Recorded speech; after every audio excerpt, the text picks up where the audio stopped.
Gracias, Padre Santo, por permitirnos, Señor, una vez más reunirnos para escudriñar una vez más tu palabra, para adquirir, Señor, más y más conocimiento, Señor, de tu doctrina. Gracias, Padre Celestial, por este grupo de jóvenes aquí reunidos, Señor, por este grupo de jóvenes, Señor, que tú estás formando, a los cuales tú les estás hablando, Señor,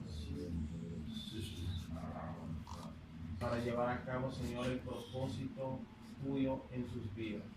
Padre Santo, en el nombre de Jesús, yo te pido, Señor, en esta hora, que tu presencia nos acompañe, Señor. Que tu presencia, Dios Todopoderoso, descienda sobre este lugar, Señor, en esta hora, en el nombre de Jesús. Que tu presencia, Señor, repose sobre cada uno de nosotros.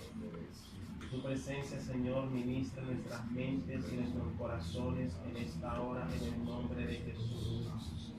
Que tu presencia, Padre Celestial, en esta hora sea dándonos el entendimiento, la sabiduría, la comprensión, Señor, para entender tu palabra en esta hora, en el nombre de Jesús. Que seas tu Dios Todopoderoso de igual manera, también, Señor, ministrando nuestros corazones y nuestras mentes. Que la presencia de tu Espíritu Santo, Señor, sea revelándonos tu voluntad, Señor, en esta hora, en el nombre de Jesús. Habla, Señor, a nuestras mentes y nuestros corazones en esta hora, en este tiempo tan difícil, en esos tiempos, Señor, de tanta confrontación. Ayúdanos, Padre Santo, en el nombre de Jesús. Ayuda a tu iglesia, Señor. Ayuda a tu iglesia, palabra de vida, a seguir adelante, Señor, a levantarse. A todos aquellos, Padre Santo, que han caído, a todos aquellos, Señor, que se han apartado, Padre Santo, ten misericordia de ellos en el nombre de Jesús. Para que ellos, Señor, puedan volver a tus pies. Pido, Padre Celestial, que nos ayudes, Señor, a nosotros a ser vallados, a hacer brechas, Señor, en oración, intercesión por tu iglesia, Padre Santo, en el nombre de Jesús. Ayúdanos, Señor. Ayúdanos, Dios Todopoderoso, en tu infinita misericordia. Te pedimos perdón por nuestros pecados en esta hora. Perdona nuestras faltas, perdona, Señor, nuestra debilidad. Perdónanos, Señor, en el nombre de Jesús. Perdónanos, Padre Santo, te lo pido. Perdónanos, Señor, en el nombre de Jesús. Y ayúdanos, Señor, a mantenernos firmes, a continuar, Señor, peleando la buena batalla, Señor. Ayúdanos, Dios Todopoderoso. Que tu presencia, Señor, se mueva con libertad en este lugar. Permítenos, Señor, estar concentrados y enfocados en esta enseñanza, en esta hora, en el nombre de Jesús. Te damos gracias, Señor, en esta hora. En el nombre de Jesús. Amén. Y amén.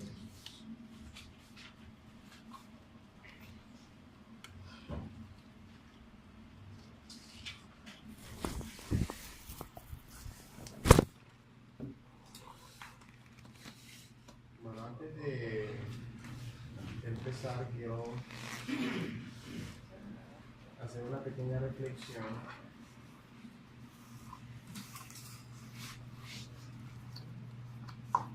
acerca de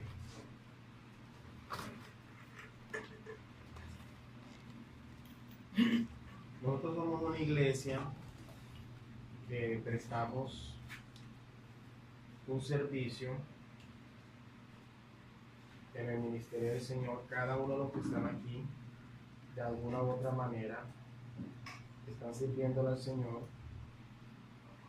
Y yo quiero que ustedes entiendan que en el momento que cada uno de ustedes toma la decisión de servirle al Señor, sea en la predicación, sea en la enseñanza, sea en el discipulado, sea en la danza, sea en la alabanza, en cualquier ministerio de la iglesia, inmediatamente están entrando en un compromiso muy serio con el Señor.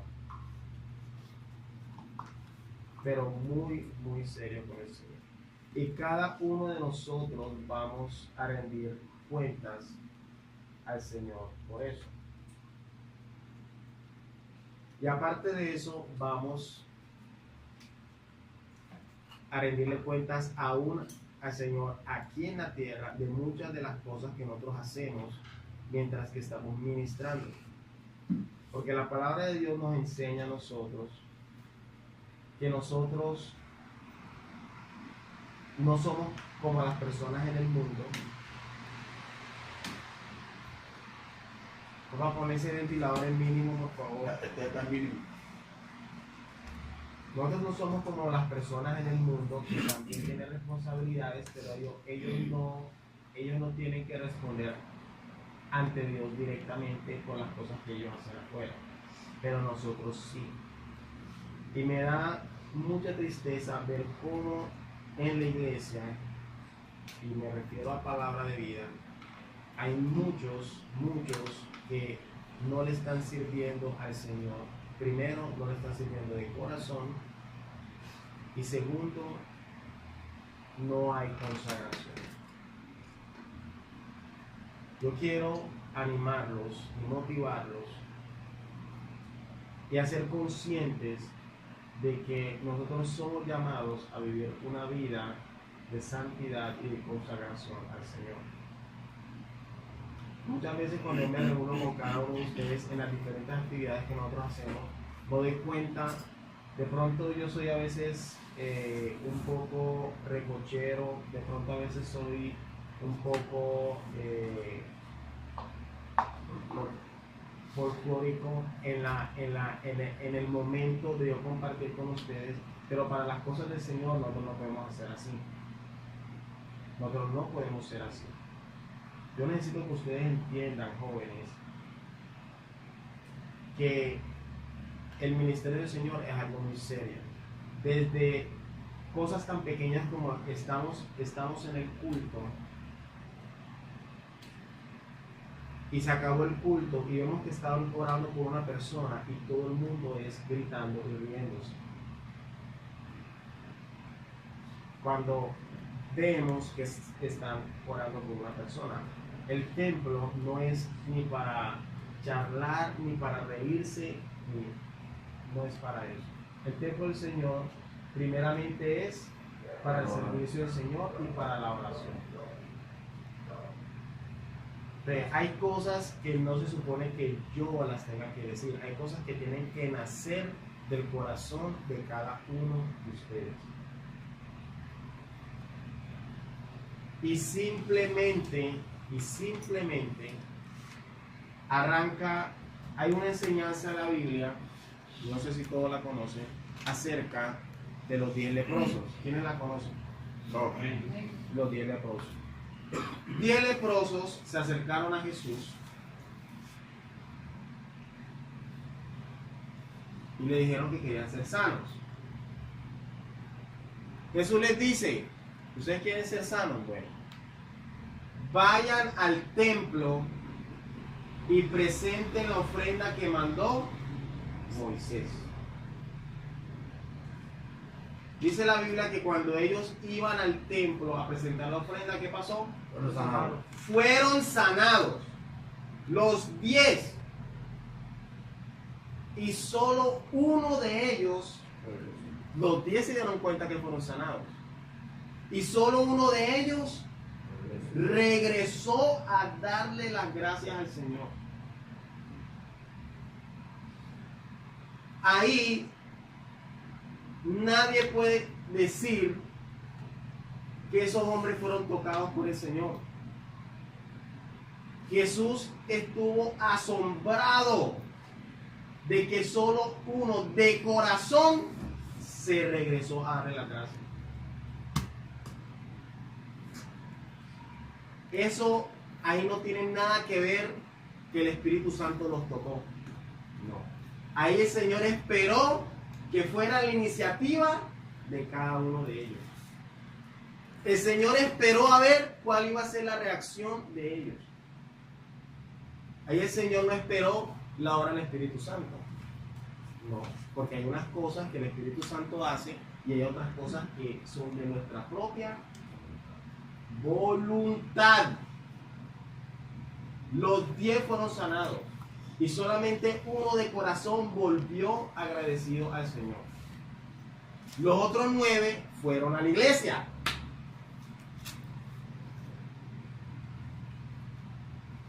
Pero esos 9 fueron a la iglesia y siguen yendo a la iglesia, pero están separados del Señor. Y solo uno realmente está agradecido con el Señor. En la iglesia de Palabra de Vida hay muchos leprosos que han sido sanados por el Señor y no lo aman. No son agradecidos y tampoco le están siguiendo, pero van a la iglesia, como los 9 leprosos. Los 9 leprosos obedecieron a Jesús. Ellos fueron al templo a llevar la ofrenda de Moisés, porque ellos fueron obedientes, pero no de corazón. Pero yo no quiero, jóvenes, que ustedes caigan en el mismo error de no hacer las cosas para el Señor de corazón. Si yo, después de tantos años, hasta el día de hoy, hago las cosas para el Señor de corazón, ¿cómo es posible ver jóvenes que llevan 1 o 2 años en el Señor y ya están cansados de las cosas del Señor?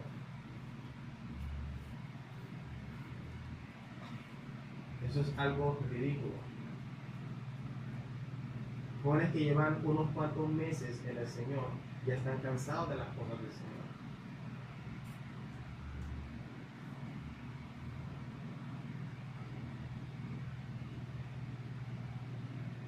Y aunque no es la primera vez que lo veo, porque lo vi en otras iglesias de Medellín, es muy triste verlo en Palabra de Vida. Muy triste, pero quiero que ustedes entiendan hoy que cada uno tiene un compromiso con el Señor, individual, independiente.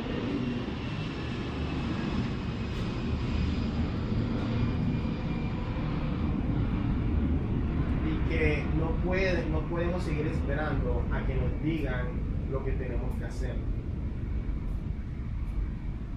Hay jóvenes, millones de jóvenes en otros lugares del mundo que no tienen una persona que joda tanto como César, que regañe tanto como César,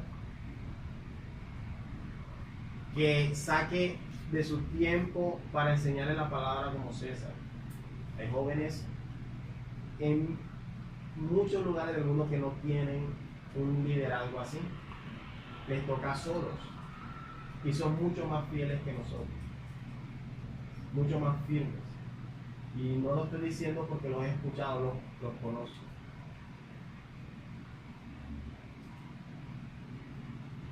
Pero gloria a Dios cuando Dios coloca líderes a nuestro alrededor que están pendientes de nosotros, porque eso es parte del pastorado. Pero eso nos hace más responsables ante Dios,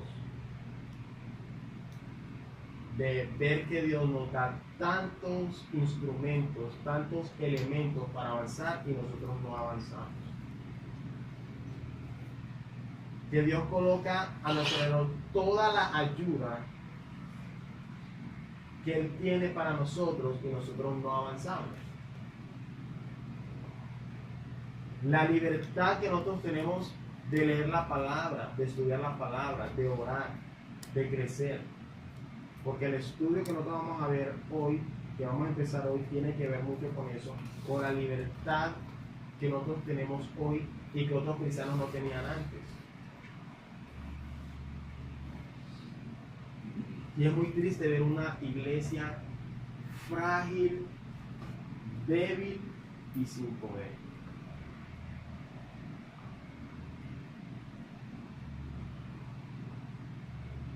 A mí no me interesa, y lo he dicho varias veces, que vengan más jóvenes a Palabra de Vida. ¿Para qué? Si los jóvenes que están no están firmes. ¿Para qué yo voy a querer que vengan más jóvenes a Palabra de Vida? Para que ellos entren y se den cuenta que los jóvenes que tienen tiempo en la iglesia están peor que ellos.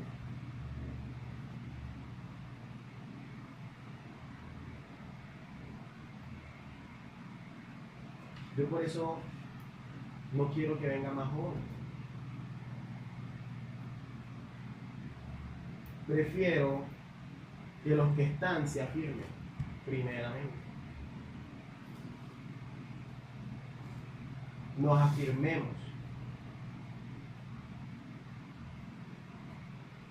Y pasa el tiempo y siguen sucediendo cosas que a mí me cargan mucho. A mí me carga mucho ver la situación de muchos jóvenes. Me carga. Sé que hay otros jóvenes que también les carga ver lo que está sucediendo. Pero nosotros tenemos que empezar a concientizarnos del momento tan difícil en el que estamos pasando.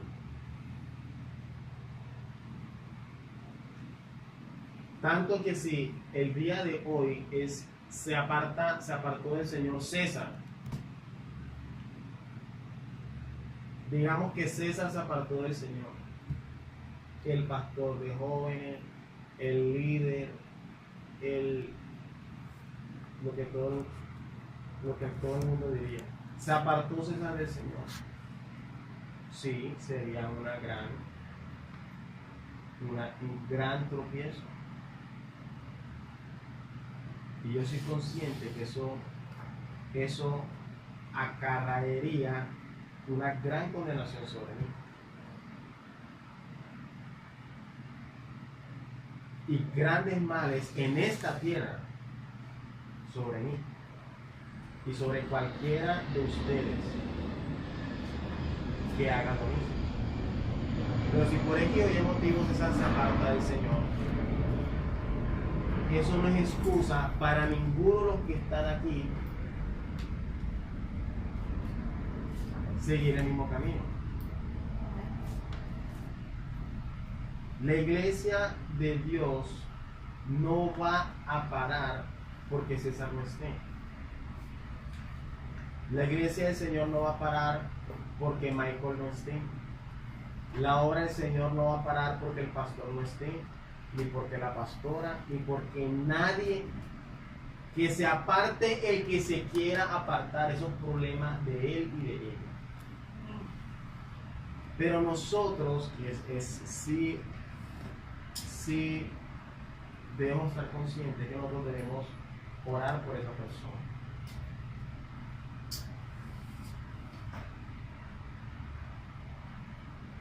Debemos interceder por nuestros hermanos y nuestras hermanas. Tanto por los que están en la iglesia como por los que se apartan. Entonces yo quiero, jóvenes, que ustedes entiendan que a medida que avanza el tiempo, el Señor quiere que nosotros avancemos y crezcamos. Y en este grupo de jóvenes, ya hace varios años, este grupo de discipulado tiene varios años. Tiene 3, 4 años, 5 años que nosotros estamos haciendo esto. Y aquí han pasado muchos jóvenes por aquí.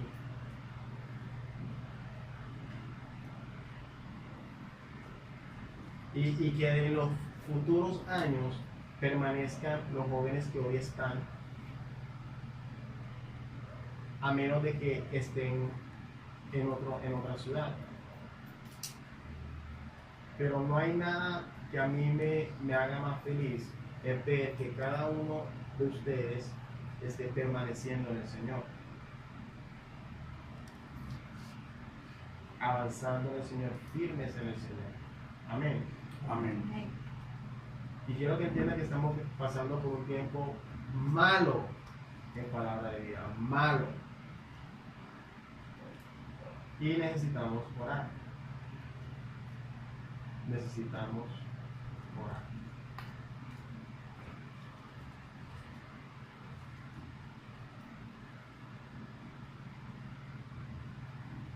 Amén. Amén.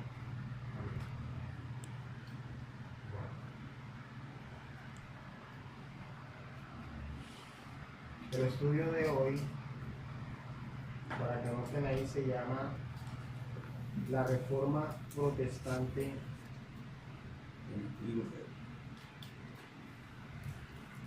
La Reforma Protestante de Martín Lutero. La Reforma Protestante de Martín Lutero. Es un estudio largo que lo tenemos que hacer en dos partes. Vamos a ver la primera parte. Protestante de Martín Lutero. Vamos a empezar con un pasaje bíblico en 2 de Pedro 1, 19 al 20. 2 de Pedro, capítulo 1, versículos 19 al 20.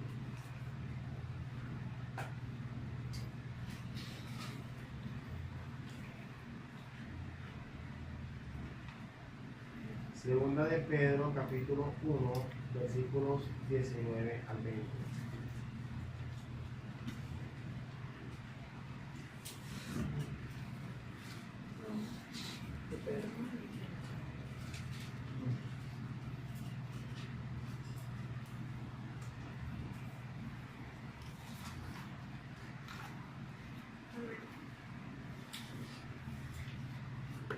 Está. ¿Qué está llegando ahí? Iván, lee por favor.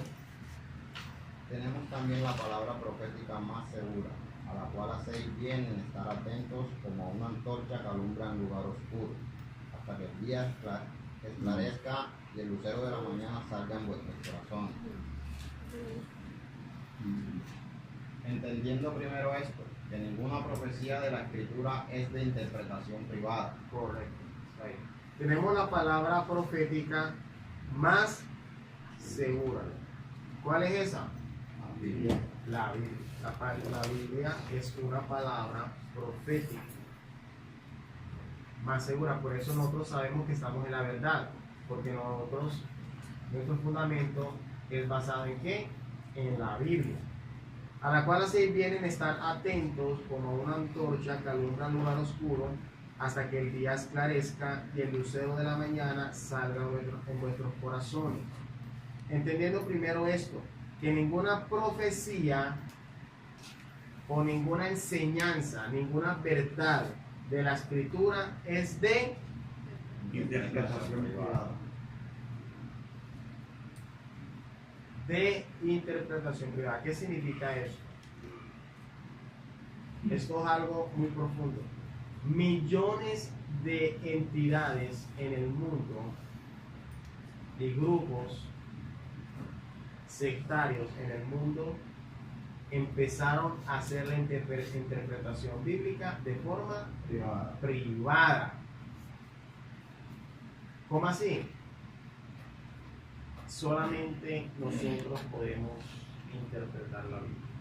Solamente nosotros podemos leer la Biblia. Eso tiene que ver mucho con todo lo que sucedió para que se diera la reforma de Martín Lutero, que antes de que nosotros hablemos de eso más, voy a hacer una introducción de la historia bíblica para que ustedes entiendan cómo era el mundo durante la época de Martín Lutero. Pero en la época de Martín Lutero, la Biblia solamente la tenía un grupo pequeño de personas, no era como ahora. Ahora todo el mundo tiene una Biblia en su casa. Y si no la tiene, puede ir a comprarla. Pero en la época de Martín Lutero, no habían Biblias, ni se encontraban, y si ustedes querían conseguir una, tampoco podían tenerla. La Biblia estaba bajo bajo posesión única y absoluta de la Iglesia Católica. Y era la única que la podía interpretar. Amén. Bueno, continuamos anotando ahí. Para nosotros los cristianos,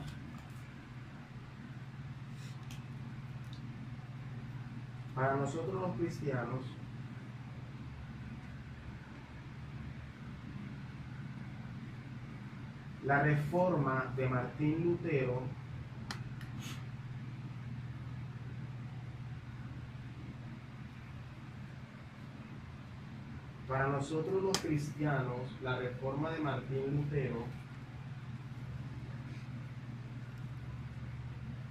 llevada a cabo en el siglo XVI,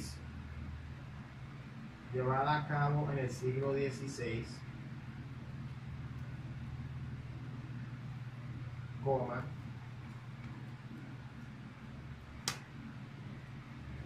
para nosotros los cristianos, la reforma de Martín Lutero, llevada a cabo en el siglo XVI, anoten ahí, entre paréntesis, 1527. En la próxima voy a traer el tablero, que lo iba a traer hoy para explicarles, a darles una reseña histórica a través de los años, pero se me olvidó traerlo hoy. ¿Es 17 o 27? 1527. Este año se cumplieron los 500 años de la reforma. Este año se cumplieron los 500 años de la reforma. Sí, que fue en 1517. 1517, sí, 1517. Coma. Para nosotros los cristianos, la reforma de Martín Lutero, llevada a cabo en el siglo XVI, entre paréntesis 1517, coma, es muy importante y de gran valor. Es muy importante y de gran valor, coma.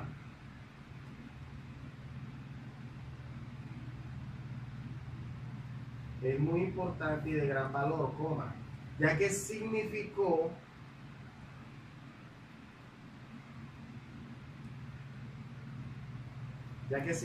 la aceptación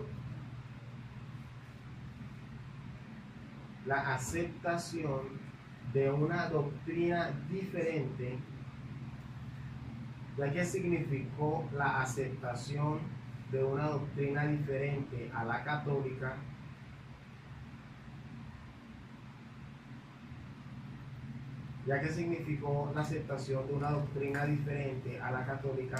por parte de los gobiernos de la época.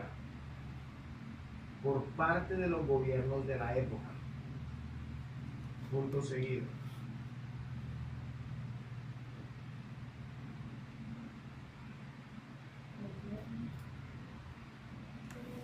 Por parte de los gobiernos de la época, punto seguido. Dado que en el siglo XVI,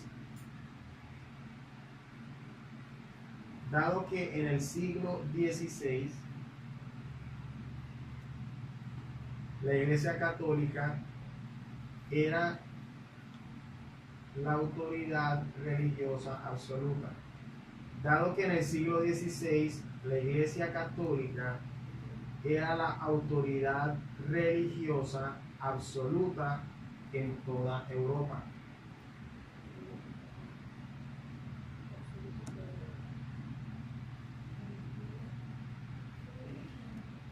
Era la autoridad religiosa absoluta en toda Europa, coma. Es decir, que cualquiera que se atreviera, es decir, que cualquiera que se atreviera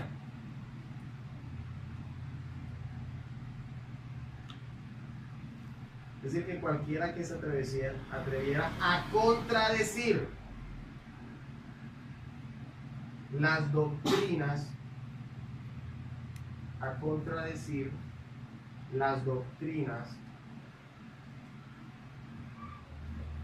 establecidas por el catolicismo romano, es decir, que cualquiera que se atreviera a contradecir las doctrinas establecidas por el catolicismo romano,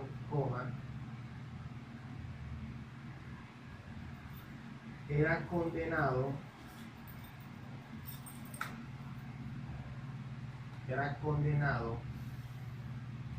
a la cárcel o la muerte. Era condenado a la cárcel o la muerte.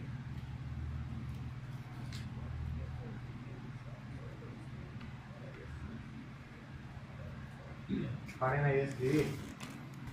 ¿Qué significa eso? Que la Iglesia Católica, que era la autoridad, era prácticamente la única religión autorizada por el gobierno. No era la única que existía en el mundo, porque en esa época también existía el politeísmo. Había naciones y personas que practicaban el politeísmo. ¿Cómo así el politeísmo? Varios dioses. Veneraban a diferentes dioses.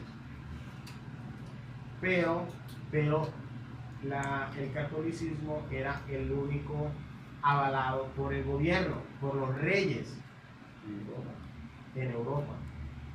Era el único. Aún muchos gobiernos hoy en día se consideran católicos. Colombia es un gobierno católico. ¿Qué otros gobiernos católicos conocemos? México, en Latinoamérica. Toda Latinoamérica. Países que son 100% católicos, cuyos gobiernos están aliados con la Iglesia Católica. Sin embargo, hoy en día la Iglesia Católica no tiene el poder y la influencia que tenía en esta época. Inglaterra no es católica. Hay catolicismo, pero Inglaterra es más presbiteriana. Anglicanismo. También anglicana. Estados Unidos tampoco es 100% católico. Correcto. Es más protestante. Bueno, punto seguido. Sin embargo,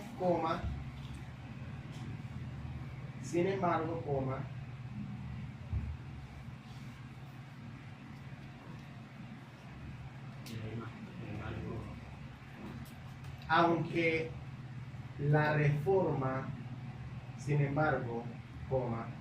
aunque la reforma es un acontecimiento importante para nosotros, aunque la reforma es un acontecimiento importante para nosotros como cristianos,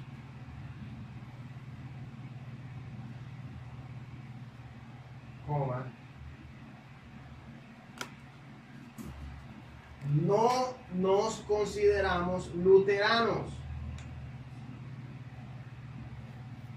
Aunque la reforma es un acontecimiento importante para nosotros como cristianos, no nos consideramos luteranos. Pueden colocar entre paréntesis luteranos,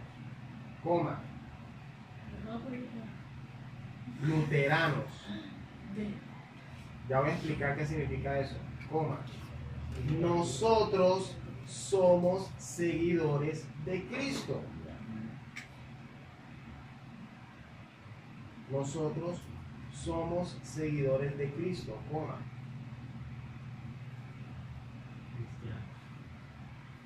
Nosotros somos seguidores de Cristo, Y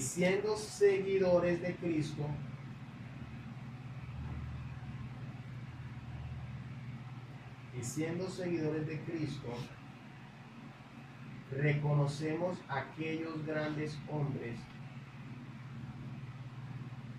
Y siendo seguidores de Cristo, reconocemos a aquellos grandes hombres de Dios.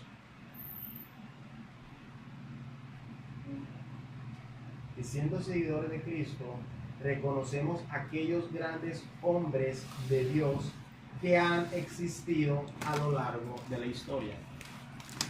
Reconocemos a aquellos grandes hombres de Dios que han existido a lo largo de la historia.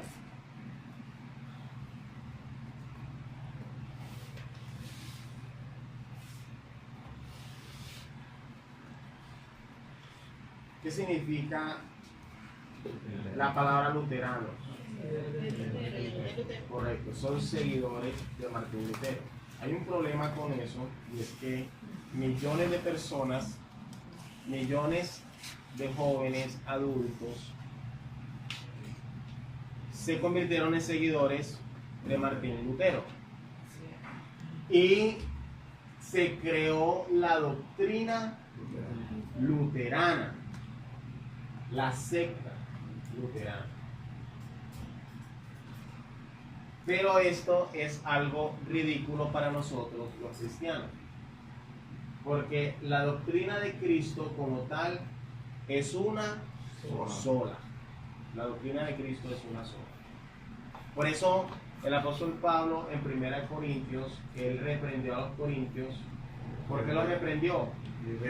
Porque unos se decían así mismo: yo soy de Apolos, yo soy de Pablo y yo soy de Cristo. O sea, ellos empezaron a sectariarse. Reconocían a los grandes hombres de Dios y empezaron a hacer de esos nombres a sectarizarse. O sea que nosotros podríamos hacer una secta con el apóstol Pablo. Nosotros somos los pablominianos o los pedronianos, Juanenses.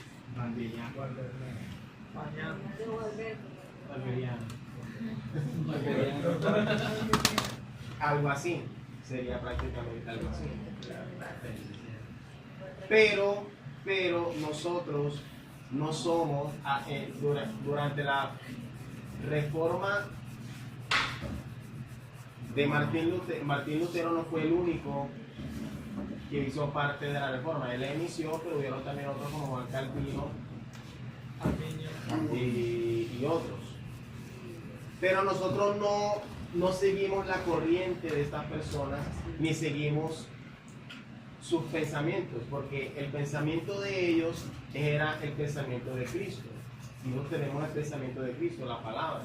Pero nosotros no tenemos que conocer cuáles eran los conceptos de Lutero, ni cuáles eran los conceptos teológicos de Calvino, ni cuáles eran los conceptos teológicos de Arminiano.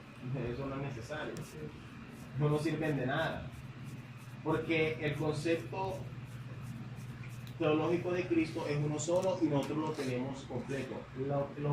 La misma Biblia que ellos tenían en ese entonces, nosotros la tenemos hoy.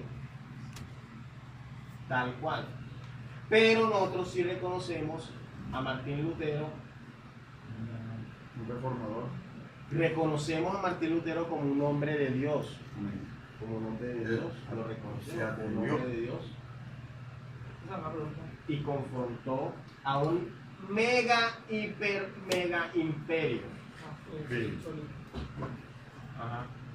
Que, o sea, en ese tiempo no solamente estaba, digamos, la Iglesia Católica como tal, sino que también habían cristianos que eran perseguidos. Eso lo vamos a ver más adelante. Correcto, o sea, por eso dije, habían otras religiones en el mundo, pero la única avalada por los gobiernos era la católica. Pero habían, obviamente, otras religiones. El verdadero cristianismo también existía en esa época, pero estaba escondido completa y totalmente. Escondido completamente. Eso lo vamos a ver más adelante. Coloquen ahí un subtítulo: reseña histórica de la Iglesia Católica. Aparte, un subtítulo: reseña histórica de la Iglesia Católica.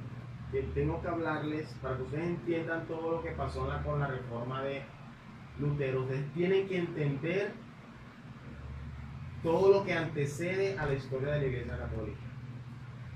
Reseña histórica de la Iglesia Católica. ¿Ah?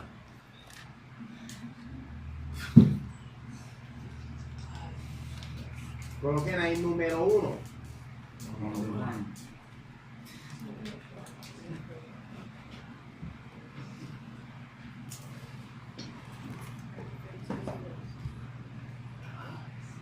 Número 1.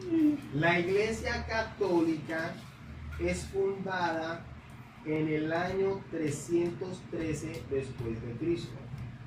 La Iglesia Católica es fundada en el año 313 después de Cristo por el emperador Constantino. La Iglesia Católica es fundada en el año 313 después de Cristo. Coloquen DC, después de Cristo, DC. Después de Cristo por el emperador Constantino. Paren ahí. Liwar. Quiero que todos hagan silencio. Liwar. ¿Nosotros estamos en qué año? 2017. ¿En qué año nació Jesús?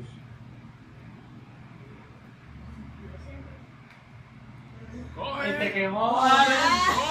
Es verdad. Pero ¿en qué año Jesús vino a la tierra? Bueno, por eso sé la pregunta. Por eso hago la pregunta porque sé que varios no lo tienen claro. Yeisha, ¿en qué año? No sé, se sabe. Sí sabe. ¿Cómo va a Creo saber? que tal vez, pero sí sabe. Anderson, Tal vez, creo que sí. ¿en qué año nació Jesús? Correcto. ¿Año qué? En el año 0. Obviamente en el... Eso hay muchas... Pero espérate. No, con Constantino. Espérate. En el año 0, necesito que entiendan esto primero. Nosotros estamos en el año 2017. Si nosotros nos vamos para atrás, 2016, 2015, 2014, nos vamos para atrás, llegamos hasta el año 0, empieza la era de Cristo. En el libro de Mateo, el año 0 empieza ahí, en Mateo, el Nuevo Testamento. Ese es el año 0. De ese año 0 para acá hay 2017 años. Han transcurrido aproximadamente 2017 años. Del año 0 para atrás, que es todo el Antiguo Testamento que ustedes tienen en esa Biblia, hay un poco de años, aproximadamente 4800. En la próxima, en la otra parte voy a traer ese tablero para que ustedes lo anoten en su agenda. Esa reseña histórica para que ustedes la tengan clara, todos los años que han transcurrido. La cantidad de años no es exacta, nadie puede decir cuántos años exactamente hay. Todos podemos hacer una aproximación de cuántos años porque la Biblia da la genealogía exacta desde Adán. Desde Adán da la genealogía de todas las personas que han existido hasta Cristo. O sea que sí tenemos una idea aproximada de cuántos años hay en toda la historia bíblica, desde Génesis hasta Apocalipsis y hasta los días de hoy. Entonces, desde el año 0, niñas, para que me entiendan, no quiero que se les olvide nunca. Desde el año 0 para atrás, que es el Antiguo Testamento, hay aproximadamente 4.800, 4.900 años.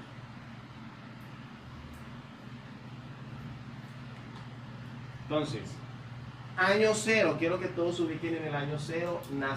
¿Quién nació en el año 0? Cristo.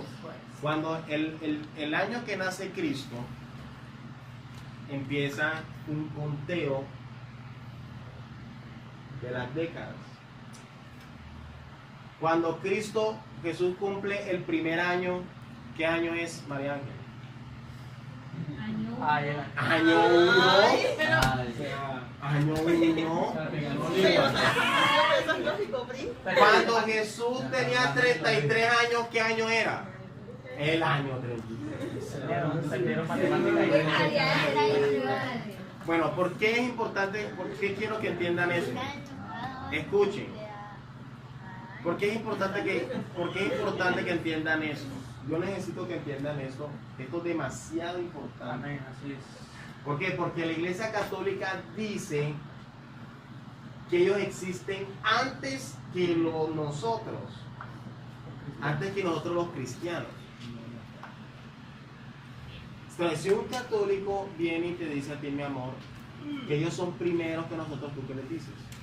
Falso. No le puedes decir nada porque no lo sabes.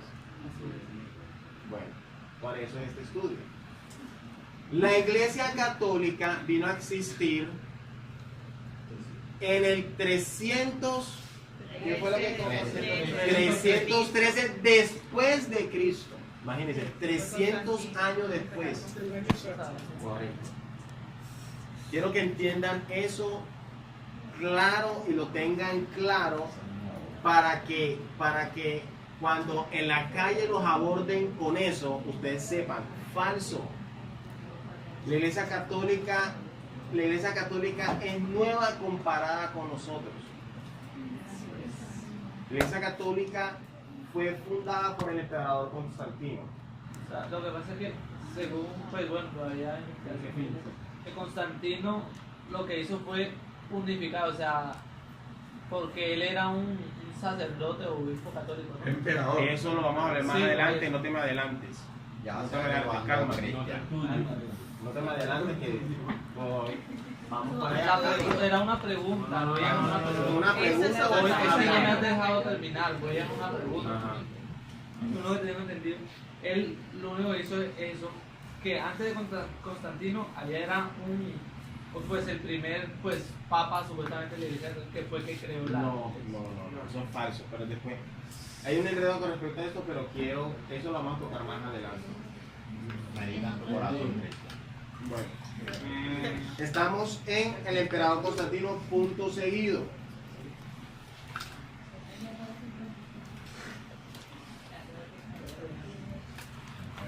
En esta época, el Imperio Romano,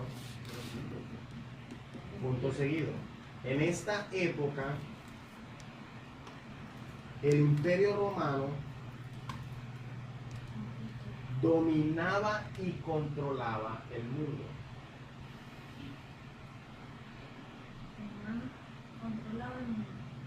Dominaba y controlaba el mundo. Coma. En lo político. En lo político, coma, social y económico.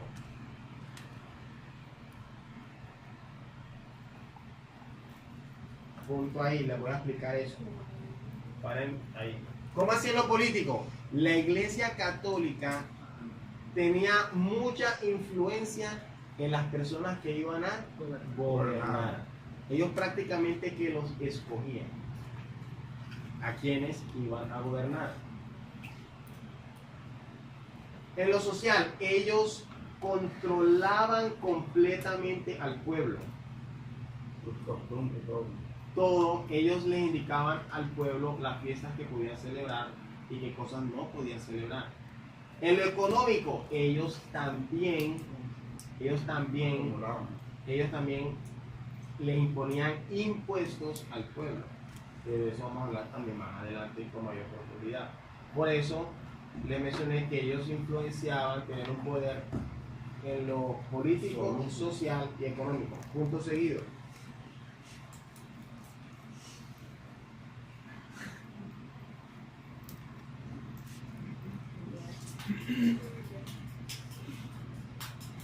Esto se debe a la conversión. Esto se debe a la conversión de Constantino. Esto se debe a la conversión de Constantino al cristianismo en su lecho de muerte. Esto se debe a la conversión de Constantino al cristianismo en su lecho de muerte, coma, el cual detuvo la persecución sangrienta, el cual detuvo la persecución sangrienta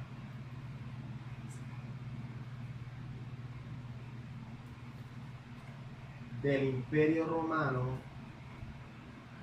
el cual detuvo la persecución sangrienta del Imperio Romano contra los cristianos,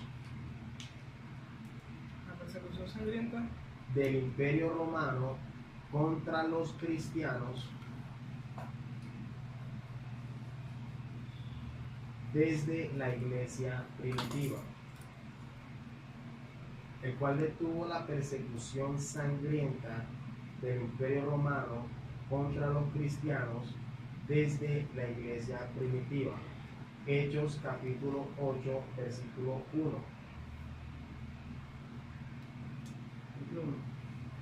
Hechos capítulo 8, versículo 1, vamos todos para allá. Hechos capítulo 8, versículo 1, papá. Pero espérate, no lo veas todavía. Una historia, la mamá de Constantino era cristiana. Cristiano, por favor, todo eso lo vamos a hablar, porque tienes, no, si vas a preguntar algo, te lo acepto, si vas a hacer comentarios, no, porque todo eso está dentro del estudio, de nunca adelante, está hermano. Capítulo 8, versículo 1, Ya. para que entiendan de qué persecución estoy hablando. Amor, 1.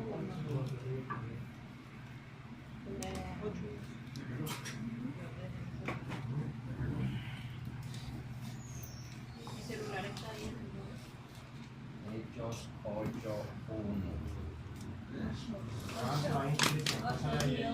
A ver.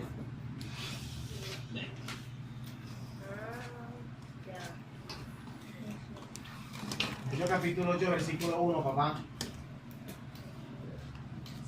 Y Saulo consentía en su muerte.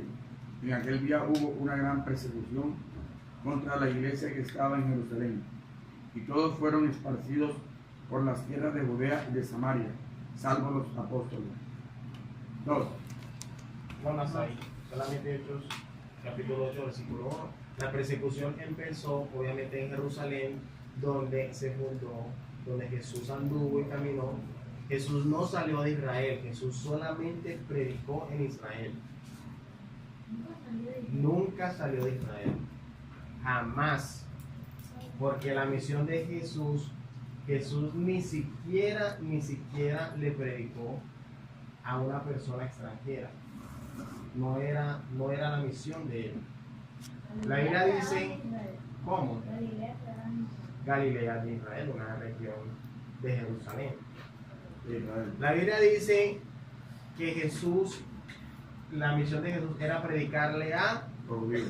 los judíos, única y exclusivamente. Cuando los extranjeros empezaron a buscar a Jesús, ¿qué pasó? Dice la Biblia, no dice la Biblia, que unos griegos buscaban a Jesús. Unos griegos vinieron de Grecia y vinieron a los discípulos y le preguntaron, queremos hablar con Jesús. Unos griegos. Esa era la señal del fin del ministerio de Jesús.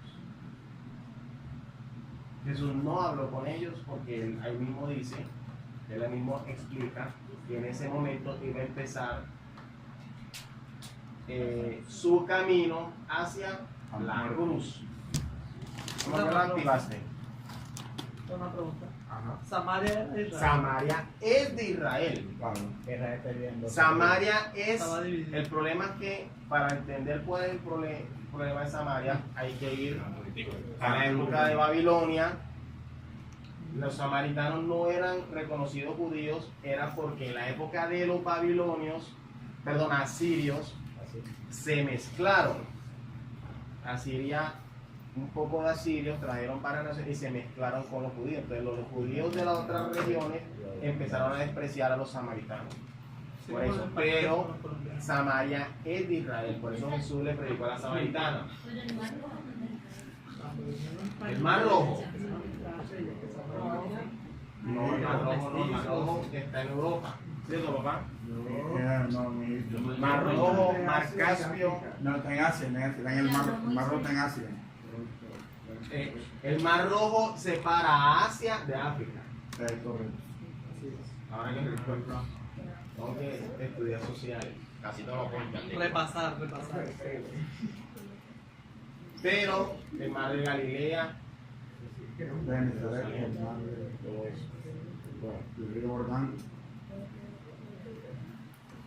bueno, esa persecución. Constantino, el emperador Constantino, todavía no. Él se convirtió al cristianismo. No sabemos qué clase de conversión tuvo. Obviamente, por lo más seguro es que fue una conversión así superficial. Pero su madre sí era una fiel cristiana.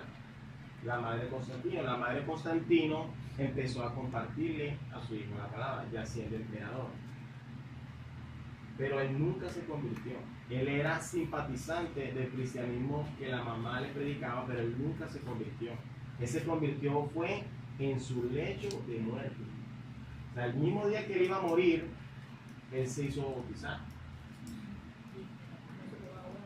Entonces, por eso creemos que la conversión de Constantino no fue superficial. No sabemos, solamente Dios sabe si realmente. Pero él se convirtió al cristianismo y él hizo el cristianismo la religión oficial del Imperio Romano.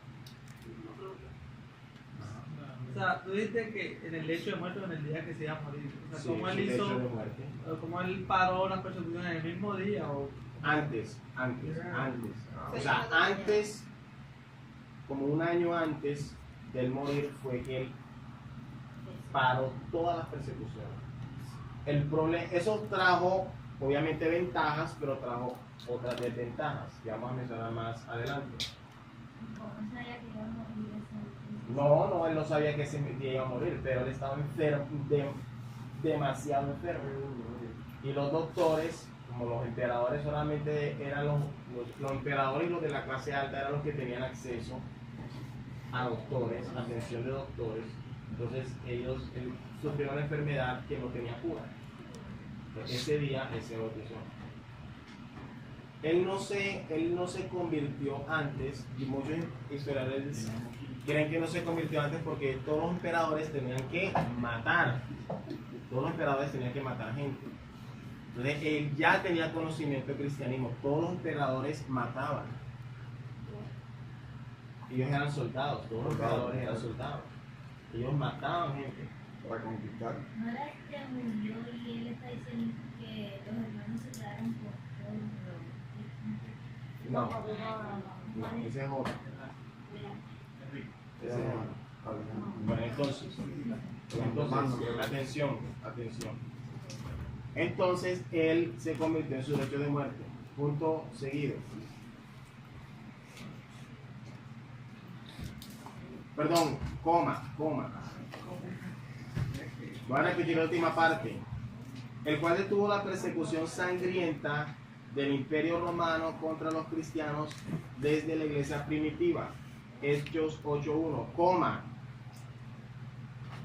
hasta 300 años después.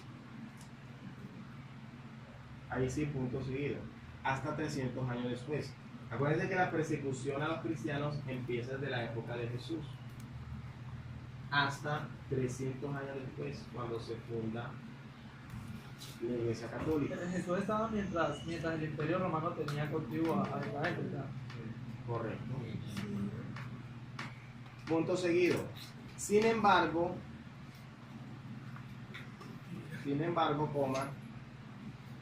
empezó una nueva persecución.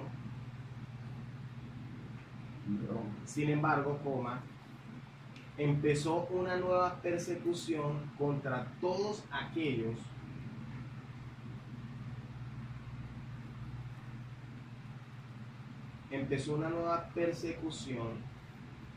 contra todos aquellos que no se sujetaran empezó una nueva persecución contra todos aquellos que no se sujetaran a la nueva religión del imperio.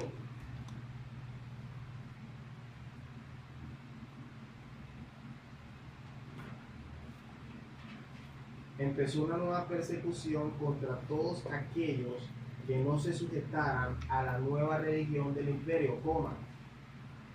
Y por supuesto, los verdaderos cristianos de la época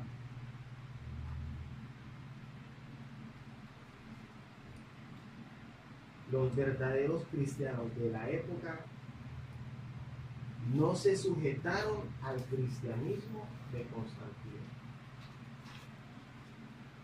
No se sujetaron al cristianismo de Constantino.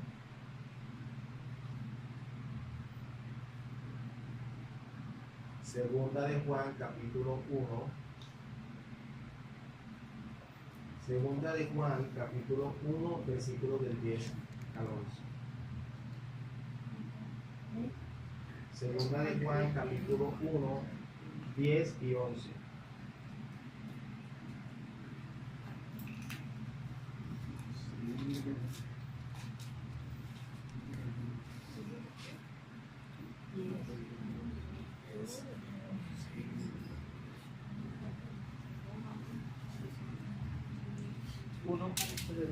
Segunda de Juan, capítulo 1, versículos 10 al 11. Diego. Espérate.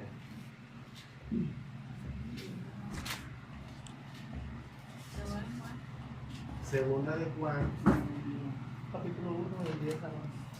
Segunda de Juan, capítulo 1.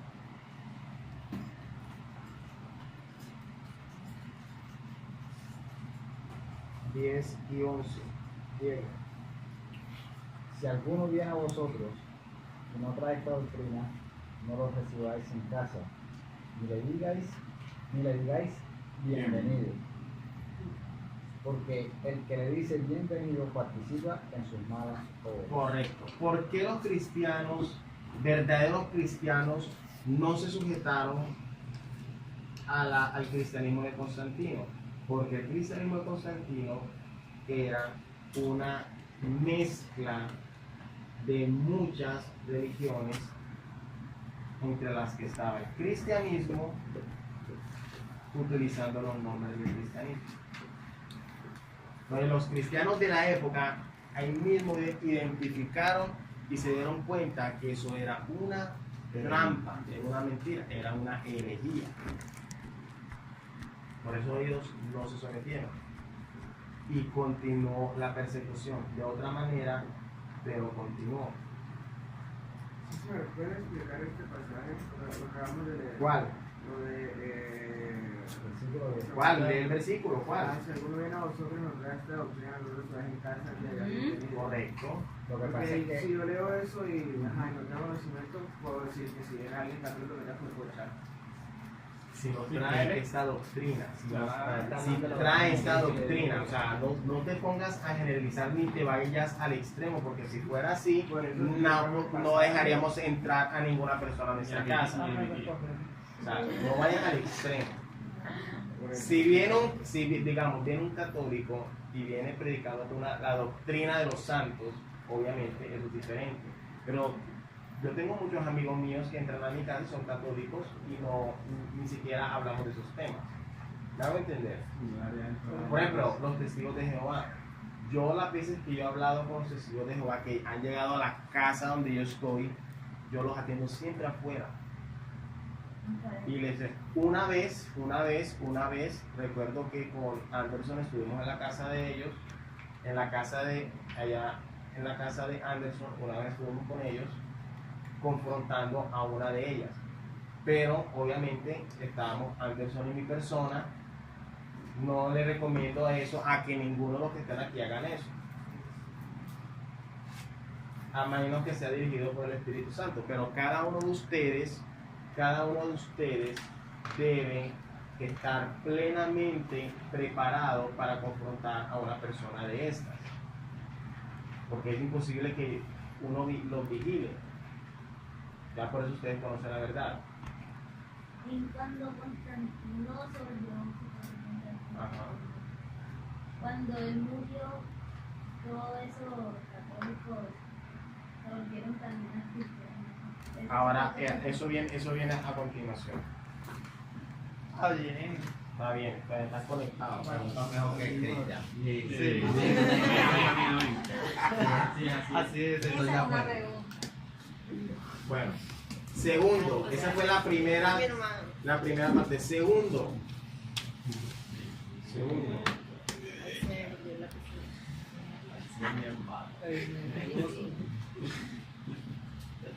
Cuando Constantino se convierte al cristianismo,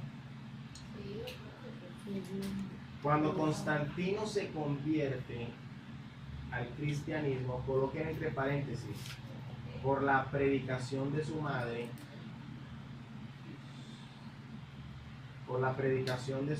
entre paréntesis, coma,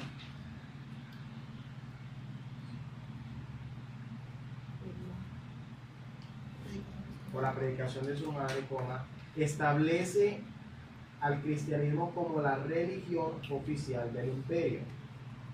Establece al cristianismo como la religión oficial del imperio.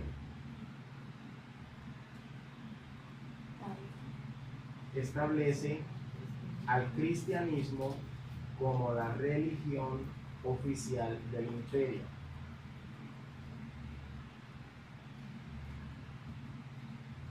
Coma. Y obliga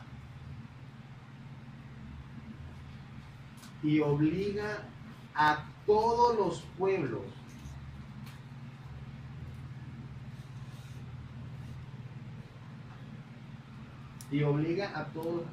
bajo su mando a convertirse al cristianismo.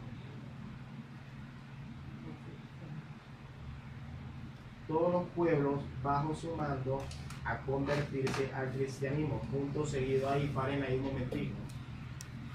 Solamente con eso ya podemos entender que el cristianismo de Constantino era un cristianismo falso. ¿Por qué? Porque Jesús no obliga a nadie. Jesús dijo, el que quiera venir a mí, el que me reciba.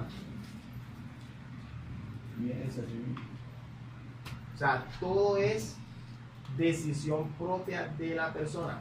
Pero como los emperadores, estos emperadores romanos eran...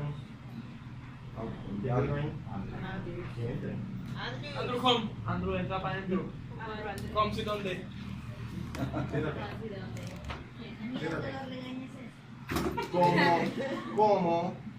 Como los emperadores eran mandatarios y posesivos, ellos querían que sus creencias fueran adoptadas por todas las personas que ellos estaban comandando, obligatoriamente. Entonces, Constantino manda a toda Europa a convertirse al cristianismo. Y el que no se someta,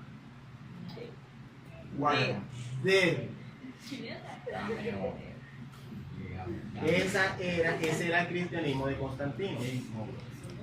Ese era el cristianismo de Constantino. Aparte de otras cosas que vamos a mencionar, incluían el cristianismo de Constantino. Y cuando él murió, siguieron siendo... Sí. Cuando Constantino muere, antes de que Constantino muera, él ya había establecido a un obispo que iba a encargarse de continuar ese nuevo cristianismo, catolicismo. Anoten ahí a un ladito, coloquen la definición de catolicismo. Universal. Católico significa universal, iglesia universal.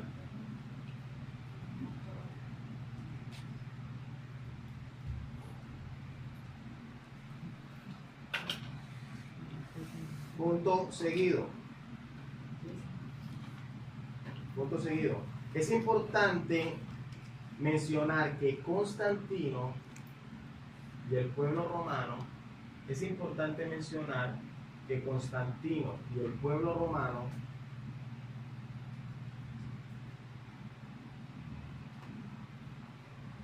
es importante mencionar que Constantino y el pueblo romano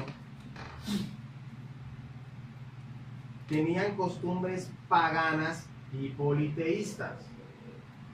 Es importante mencionar que Constantino y el pueblo romano tenían costumbres paganas y politeístas. Entre paréntesis, varios dioses.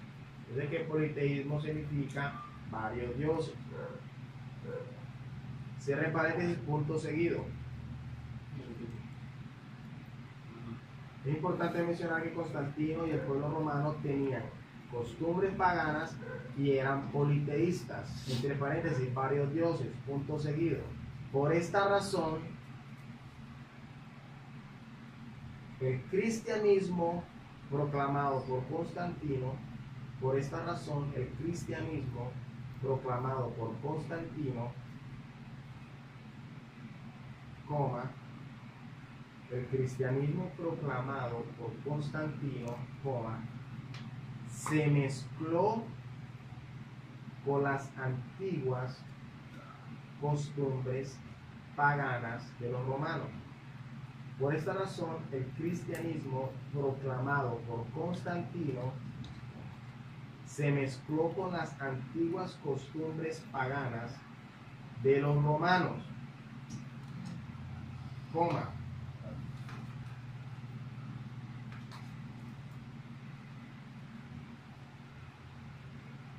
utilizando el cristianismo para sus beneficios políticos y sociales. Utilizando el cristianismo para sus beneficios políticos y sociales.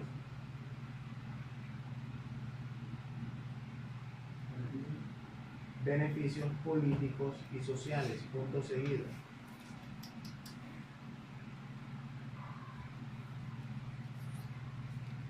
Es por eso que la Iglesia Católica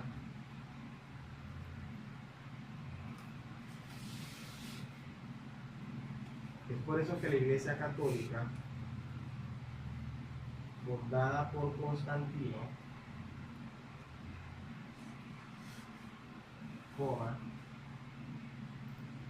desde sus inicios tuvo gran poder e influencia. Es por eso que la Iglesia Católica, fundada por Constantino, desde sus inicios tuvo gran poder e influencia,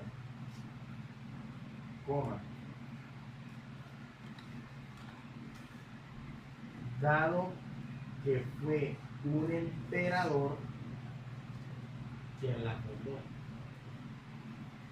Dado que fue un emperador quien la fundó.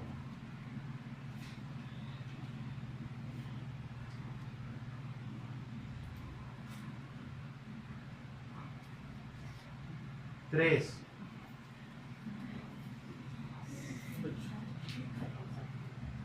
¿Ya están cansados de escribir? Yo tampoco. Bueno, está que se desmaya. Padre, despídese, abuelo. Yo te voy a decir el Señor y que decir algo. Bueno,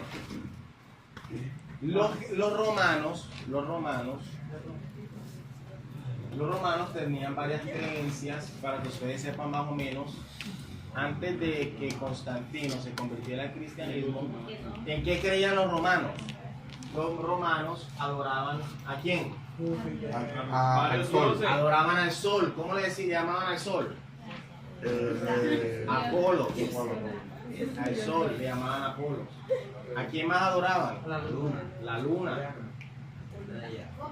Adoraban también a una diosa. Una mujer con un niño A una diosa. No se llamaba Diana, No, Diana, el problema es que la misma diosa se adoraba en diferentes regiones de Europa por diferentes nombres.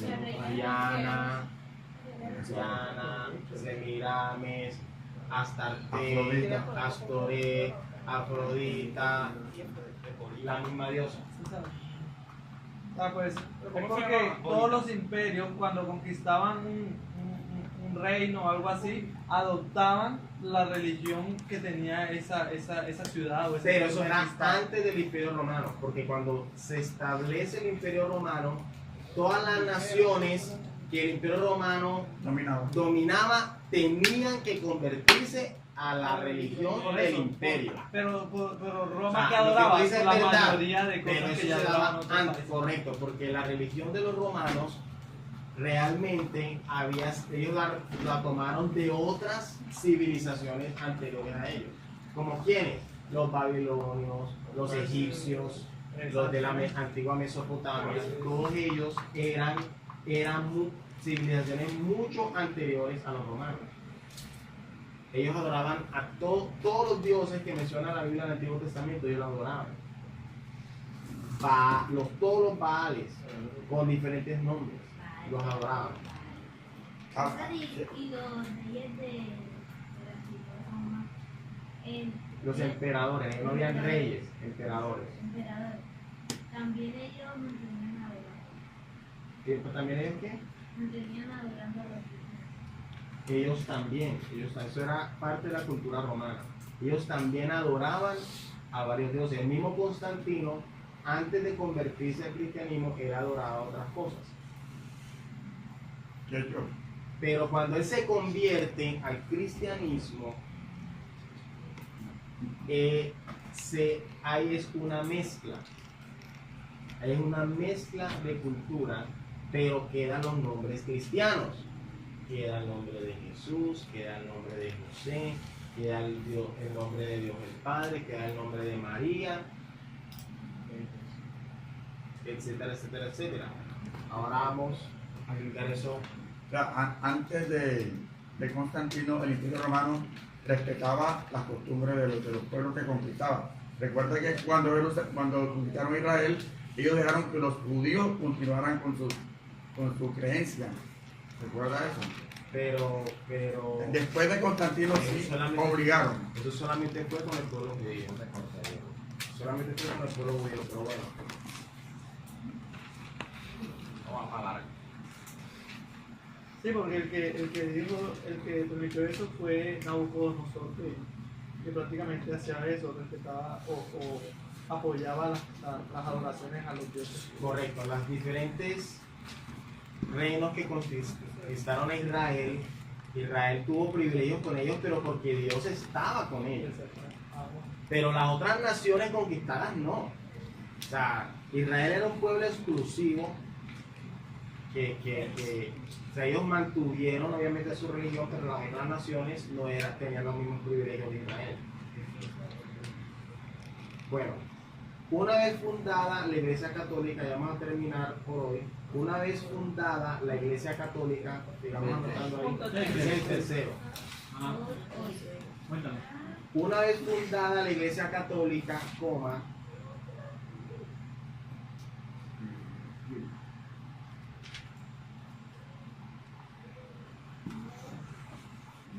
dice que no hemos empezado lo bueno. Una vez fundada la Iglesia Católica, esta empieza a ser dirigida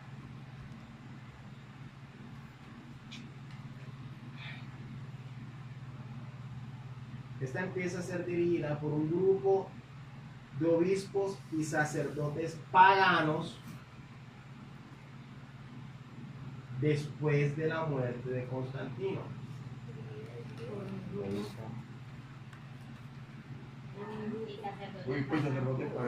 Sacerdotes paganos después de la muerte de Constantino, Una vez fundada la Iglesia Católica, esta empieza a ser dirigida por un grupo de obispos y sacerdotes paganos después de la muerte de Constantino, los cuales empezaron a introducir y añadir al cristianismo obispos y sacerdotes paganos después de la muerte de Constantino, los cuales empezaron a introducir y añadir al cristianismo muchas de sus antiguas costumbres paganas,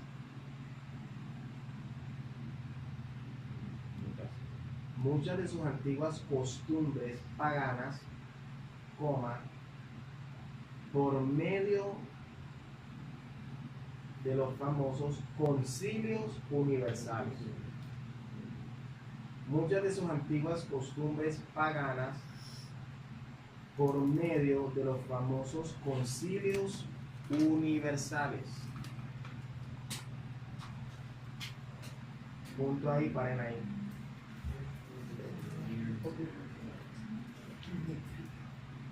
Un concilio es una reunión de los líderes principales de cierta entidad, de cierta orden, de cierta organización. La Iglesia Católica empieza a hacer concilios. El primer concilio realizado, esto no lo anoten, pero es bueno que lo sepan, fue el concilio de Nicea. Y en ese concilio todavía estaba vivo Constantino. El primer concilio fue el concilio de Nicea en el 325 después de Cristo. Pero eso no lo anoten si quieren. Después de ese concilio de Nicea hubieron 20 concilios más. Y en esos concilios, en esas reuniones donde se reunían los sacerdotes y obispos de todas las regiones del imperio, empezaron a meter una cantidad de herejías al cristianismo. Punto seguido.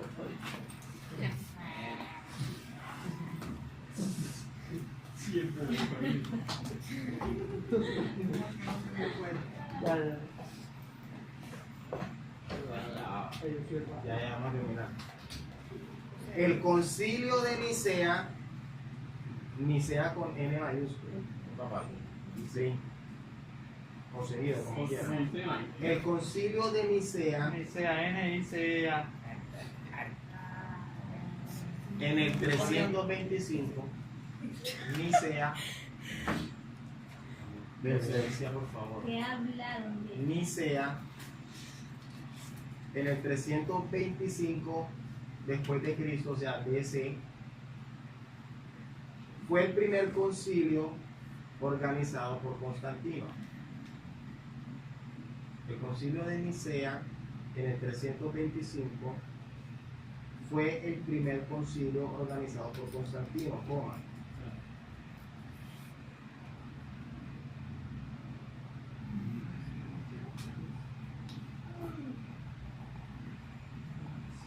Después de esto han sido aproximadamente 20 concilios. Después de esto han sido aproximadamente 20 concilios celebrados por la Iglesia Católica.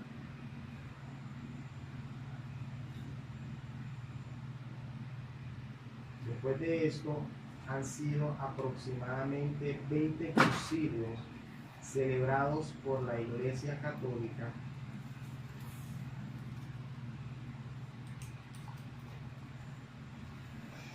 donde añadieron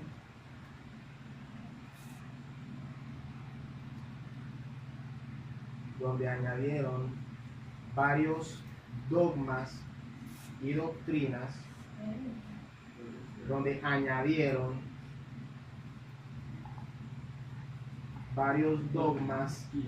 doctrinas, contrarias al cristianismo de la Biblia.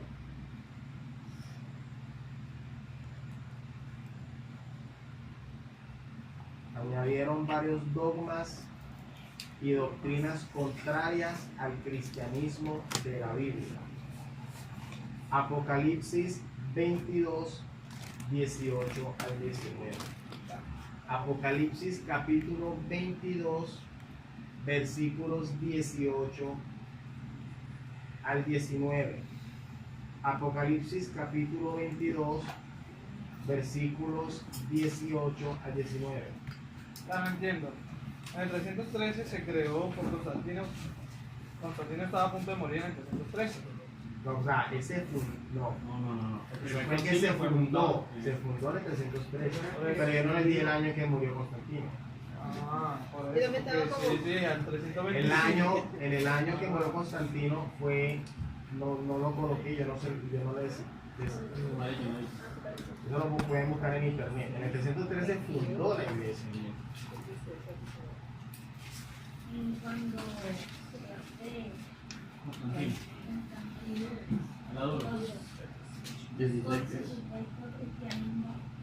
también la iglesia de él que construyó ¿Sabes dice qué? No, siguieron empeorando, en otras palabras.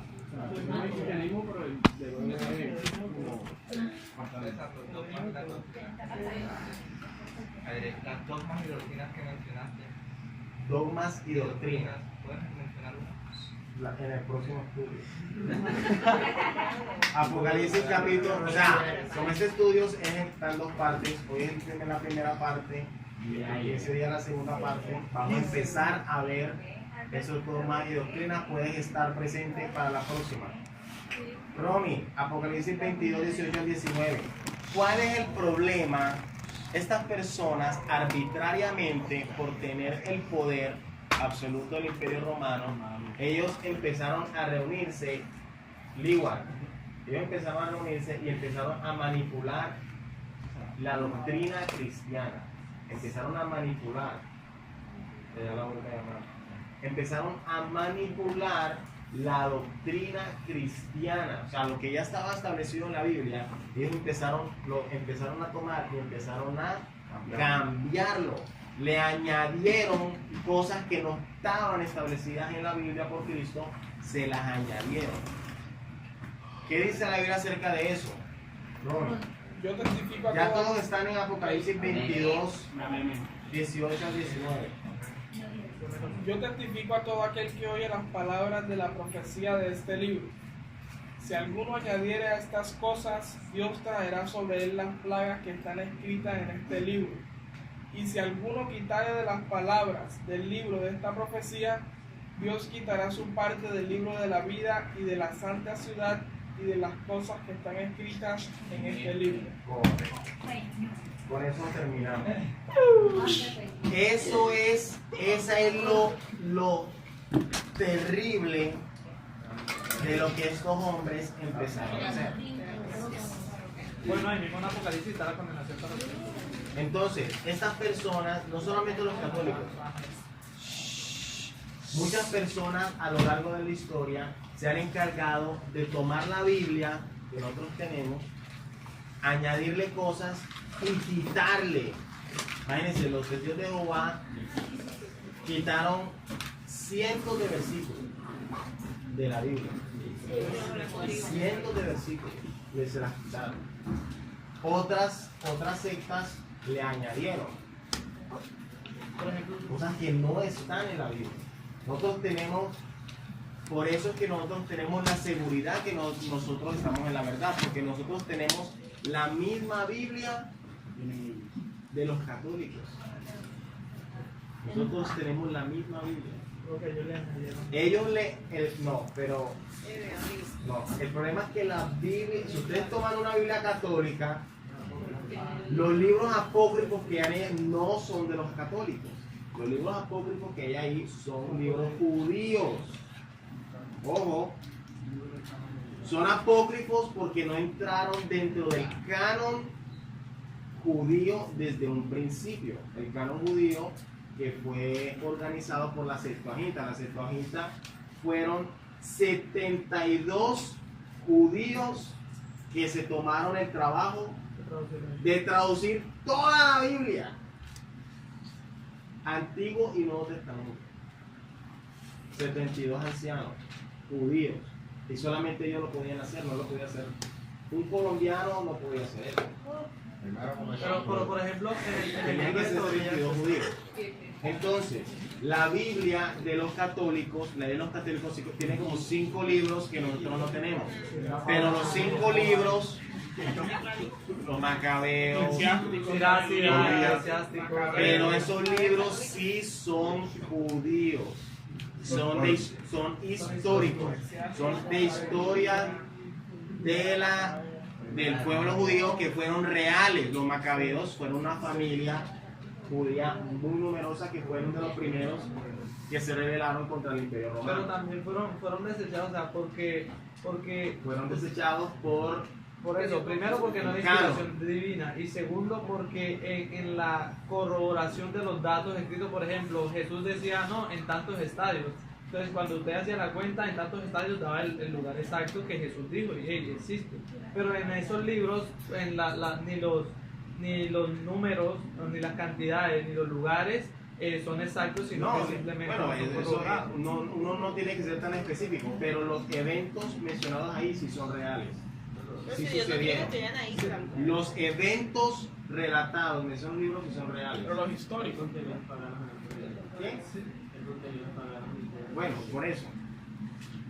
El hecho es, cuando yo les digo que la Biblia católica y la Biblia de nosotros es igual, me refiero a que ellos no tienen ninguna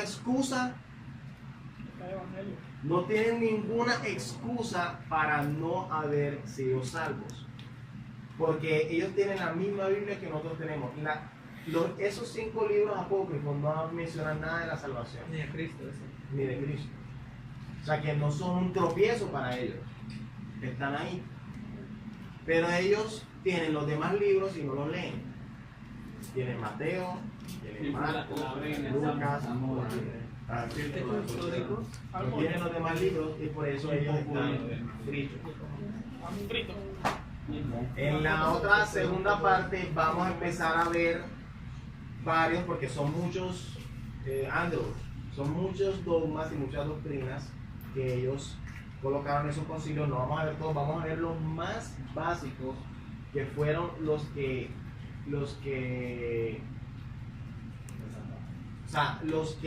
Martín Lutero enfatizó.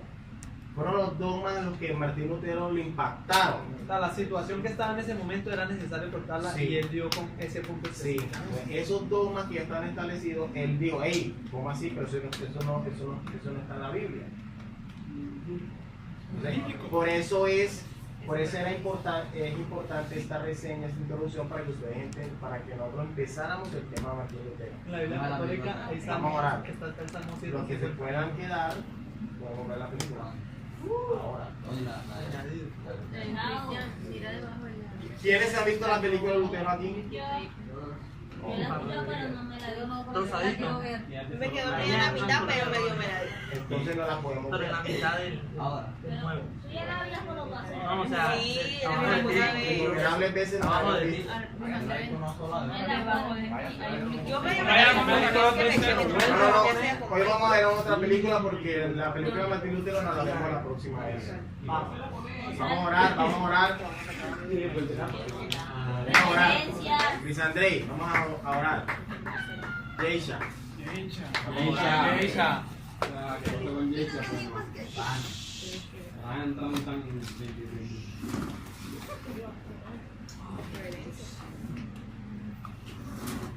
Padre Celestial, te damos gracias, Señor, por este tiempo tan agradable que tú nos permites compartir con hermanos, con hermanas. Gracias, Señor, por permitirnos estudiar tu palabra de esta manera tan agradable, Señor. Gracias, Padre Santo, por enseñarnos y por hablarnos a través de tu palabra, Señor. Gracias por abrir nuestra mente, nuestro entendimiento. Gracias, Señor, por darnos sabiduría para poder, Señor, conocer los misterios y la historia, Señor, que ha marcado la humanidad en el día de hoy, Señor. Porque es necesario que toda la historia escrita en la Biblia, Señor, sea conocida. Padre Santo, en el nombre de Jesús, yo te pido, Señor, que tú continúes ministrándonos, Señor, y alimentándonos a través de tu palabra. Yo bendigo a cada uno de los jóvenes aquí presentes que sacaron de su tiempo, Señor, para poder alimentarse y conocer más de tu palabra, Señor. En el nombre de Jesús te pido que tu presencia continúe acompañándonos en esta hora. Que seas tu Señor acompañándonos a través de esta película que nos vamos a ver. Que tu presencia nos acompañe, Señor, durante el resto de la noche. En el nombre de Jesús te lo pido, Señor. En el nombre de Jesús. Amén y amén. La bobo.